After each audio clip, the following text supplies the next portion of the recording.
Bosses of the big four banks were grilled today by senators inquiring about the closure of regional branches.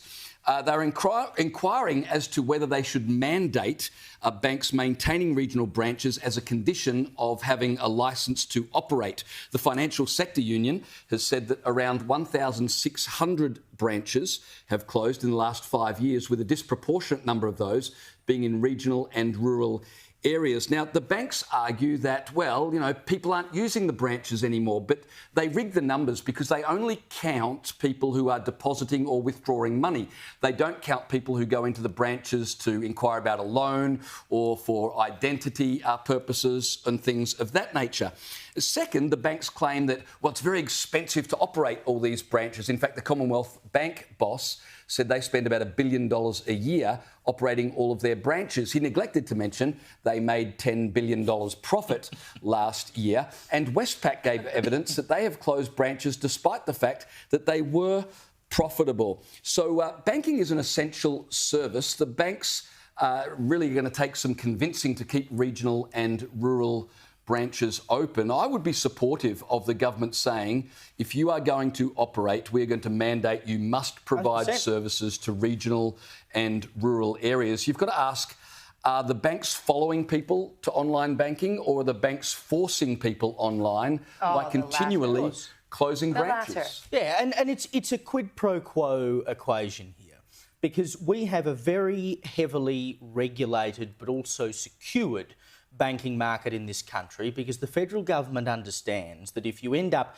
much like a lot of these banks in the US and Europe, small banks set up all the time, people invest money in them, next thing they fall over. That's not good for the economy. So we've taken a much more closed approach to the banking system in Australia, and rightly so. But part of that understanding is that if we ever find ourselves in serious economic danger, the world economic crisis, global economic crisis in 2007, for instance, the banks are basically secured. The federal government is never going to let the big four banks, and certainly the ones after them, fall over, because that would be an absolute disaster for the country and for the Australian people. And for that security, they ought to give a little bit back to the people who use their services. Imagine providing a service. That's what a bank's meant to do, allowing people to go into a branch if they want to. And even the branches that do exist now, they're all getting rid of cash. We've had stories recently of people going into a bank and talking to a teller and saying, oh, can I deposit some cash, or can I get some cash out? And they go, no, I'll walk around the corner to the ATM. Well, what's the point of having a teller there? Well, they're getting rid of ATMs and don't try calling in either. Oh, my gosh. You'll just end up just throwing a brick through your own windows. It's absolutely maddening. I don't know about the banks supplying us with security though, Caleb. Everyone knows it's just fiat money.